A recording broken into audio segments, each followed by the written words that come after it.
എല്ലാവർക്കും നമ്മുടെ പുതിയൊരു വീഡിയോയിലേക്ക് സ്വാഗതം. ഇന്ന് നമ്മൾ ഇവിടെ ചെയ്യുന്ന വീഡിയോ എന്താണെന്ന് വെച്ചാൽ നമ്മൾ എങ്ങനെയാണ് വിഷു സെലിബ്രേറ്റ് ചെയ്തതെന്നുള്ളതാണ്. 2 ദിവസങ്ങളിലായിട്ടാണ് നമ്മൾ വിഷു സെലിബ്രേറ്റ് ചെയ്തത്. വിഷുവിൻ്റെ തലേദിവസം നമ്മൾ പടക്കം പൊട്ടിക്കലും കാര്യങ്ങളൊക്കെ ആയിരുന്നു. പടക്കം എന്ന് ഉദ്ദേശിച്ചാൽ പൊട്ടുന്ന സാധനങ്ങൾ ചൈനീസ് പടക്കം മാത്രമേ ഉണ്ടായിരുന്നുള്ളൂ. അന്നുവിന് സൗണ്ടിൻ്റെ ഒരു പേടിയുള്ളത് കൊണ്ടും പിന്നെ എനിക്കും വലിയ താല്പര്യമൊന്നുമില്ല പൊട്ടുന്ന സാധനങ്ങളോട്. അതുകൊണ്ട് നമ്മൾ ഒരുപാട് സൗണ്ടില്ലാത്ത ചക്രം, അതുപോലെ തന്നെ പരവപ്പൂ, ഇങ്ങനത്തെ സാധനങ്ങളൊക്കെ വെച്ചിട്ടാണ് തലേദിവസം രാത്രി ആഘോഷിച്ചത്.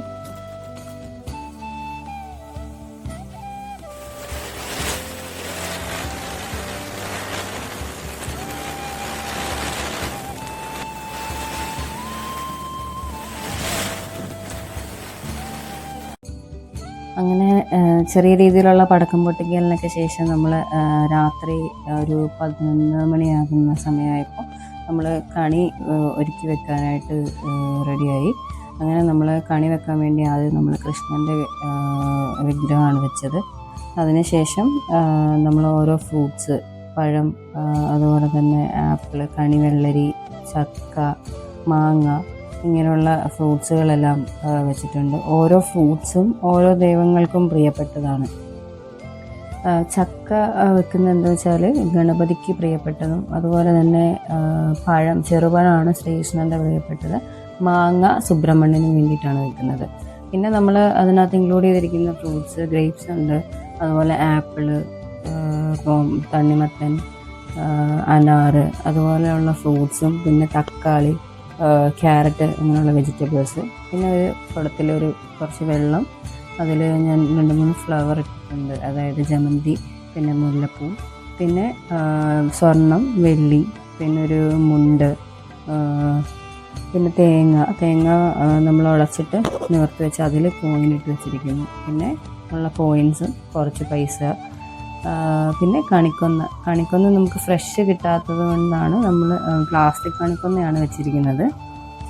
പിന്നെ ചിരാത് വെച്ചിട്ടുണ്ട്. ചിരാത് നമ്മൾ പിറ്റേ ദിവസം രാവിലെയാണ് കത്തിച്ചത്. ഇത്രയും കാര്യങ്ങളാണ് നമ്മൾ കണി ഒരുക്കാൻ വേണ്ടി വെച്ചത്. പിന്നെ കൃഷ്ണനൊരു മുല്ലപ്പൂ മാലയും കൂടി ഇട്ടിട്ടുണ്ട്. ഈ കൃഷ്ണൻ്റെ വിഗ്രഹം നമ്മൾ വാങ്ങിയത് മുളന്തുരുത്തിയിലെ ഒരു ഷോപ്പിൽ നിന്നാണ്. ഇതിനെ കണ്ടപ്പോൾ തന്നെ ഒരു ഐശ്വര്യം തോന്നിയിട്ടാണ് ഈ വിഗ്രഹം നമ്മൾ സെലക്ട് ചെയ്തത്. പിന്നെ നമ്മൾ കണി വെക്കുമ്പോൾ കണിക്കൊന്ന വെക്കുന്നത് എന്താണെന്ന് വെച്ചാൽ പണ്ടുള്ള ആൾക്കാരൊന്നും അത്ര സമ്പന്നരൊന്നും അല്ലായിരുന്നു. അപ്പോൾ സമ്പന്നരല്ലാത്തവരും ഒരു സ്വർണ്ണത്തിന് പകരം വെക്കുന്ന ഒരു ഇതായിരുന്നു കണിക്കൊന്ന. ഞങ്ങൾ രാവിലെ എണീറ്റ് കണി കണ്ടതിന് ശേഷം അന്നൂട്ടി എണീറ്റപ്പോൾ റെഡിയായിട്ട് അന്നൂട്ടീനെ കണി കാണിക്കാൻ പോവാണ്. അന്നൂട്ടിനെ ഒന്ന് ജസ്റ്റ് കണി കാണിച്ചു, അതിന് ശേഷം കുളിപ്പിച്ചിട്ടൊക്കെ വീണ്ടും ഒന്നുകൂടെ കാണിക്കുന്നതാണ് ഇപ്പോൾ കണ്ടുകൊണ്ടിരിക്കുന്നത്. ആൾ ഭയങ്കര എക്സൈറ്റഡ് ആയിരുന്നു കൃഷ്ണനെ കാണാനും, കൃഷ്ണൻ്റെ വിഗ്രഹം കാണാനും. പുള്ളിക്കാരത്തിയുടെ പാദസരമൊക്കെ നമ്മൾ വെച്ചിട്ടുണ്ട് വെള്ളിയായിട്ട്, അതൊക്കെ കാണാനും എൻ്റെയാണെന്ന് പറയാനും ഭയങ്കര സന്തോഷത്തിലായിരുന്നു കണ്ടപ്പോൾ. ആദ്യമായിട്ടാണ് നമ്മൾ ഇവിടെ വിഷു ആഘോഷിക്കുന്നത്. എല്ലാ തവണയും ഇതുവരെ നമ്മൾ എല്ലാ തവണയും വീട്ടുകാരുമായിട്ടായിരുന്നു ആഘോഷിച്ചുകൊണ്ടിരുന്നത്. ഇത്തവണ മാത്രം നമുക്ക് പോകാൻ പറ്റിയില്ല നാട്ടിൽ, അതുകൊണ്ട് ഇവിടെ നമ്മൾ ആഘോഷിച്ചു. വിഷു എന്ന് പറയുന്നത് കാർഷിക ഉത്സവമാണ്. ഐശ്വര്യത്തിൻ്റെയും സമൃദ്ധിയുടെയും നാളുകളാണ് ഈ വിഷു എന്ന് പറയുന്നത്. പിന്നെ വിഷുവിൻ്റെ മീനിങ് എന്താണെന്ന് വെച്ചാൽ ഈക്വൽ എന്നാണ്. അതായത് ദിനരാത്രങ്ങൾ ഈക്വൽ ആയിരിക്കും വിഷുവിൻ്റെ ദിവസത്തിന്. രാത്രിയും പകലും ഒരേ ഡ്യൂറേഷനിലായിരിക്കും ഉണ്ടാകുന്നത്. വിഷുവിൻ്റെ ഒരുപാട് ഐതിഹ്യങ്ങൾ കേട്ടിട്ടുണ്ട്. അതിൽ ഒരു ഐതിഹ്യം എന്ന് പറയുന്നത് വിഷുവിന് നമ്മളുടെ കൃഷ്ണൻ നരകാസുരനെ വധിച്ച ദിവസം കൂടെയാണെന്നാണ്. പിന്നെ വിഷുവിന് ഏറ്റവും വലിയ പ്രത്യേകതയായിട്ട് കുഞ്ഞുനാൾ മുതലേ കണ്ടുകൊണ്ടിരുന്ന കൈനീട്ടാണ്. അന്നുവിന് അറിവായി കഴിഞ്ഞിട്ട് ആദ്യമായിട്ട് ആഘോഷിക്കുന്ന ഒരു വിഷുവാണിത്. അതുകൊണ്ട് പുള്ളിക്കാരത്ത് ഭയങ്കര എക്സൈറ്റഡ് ആയിരുന്നു. കൈനീട്ടം വാങ്ങാനും ഭയങ്കര ഹാപ്പി ആയിരുന്നു ആൾ.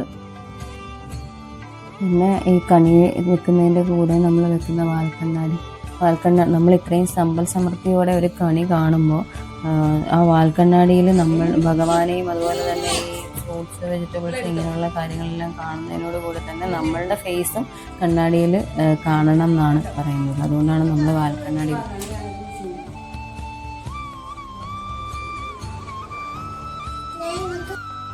പിന്നെ നമ്മൾ ഉച്ചയായപ്പോൾ ഡ്രസ്സെല്ലാം മാറി സാരിയെല്ലാം മാറ്റി സദ്യ കഴിക്കാനായിട്ടിരുന്നു. സദ്യ നമ്മൾ പുറത്തുനിന്ന് വാങ്ങിയ സദ്യയാണ്. ഇത്തവണ നമ്മൾ സദ്യ ഒന്നും ഉണ്ടാക്കിയില്ല.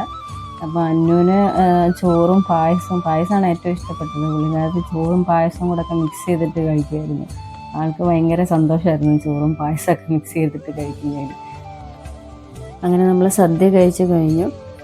സദ്യ കഴിച്ചതിന് ശേഷം അതോടുകൂടി നമ്മളുടെ ഈ വർഷത്തെ വിഷുവിൻ്റെ ആഘോഷം കഴിഞ്ഞു.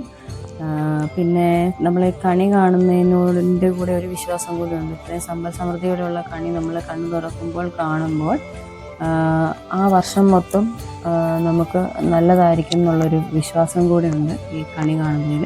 അപ്പോൾ എല്ലാവർക്കും നല്ലൊരു വിഷു ആശംസിക്കുന്നു. എല്ലാവർക്കും വരുന്ന വർഷം സമ്പൽ സമൃദ്ധിയുടെ വർഷമായിരിക്കട്ടെ എന്ന് പ്രാർത്ഥിക്കുന്നു. ഈ വീഡിയോ ഇഷ്ടമായാൽ എല്ലാവരും ലൈക്കും ഷെയർ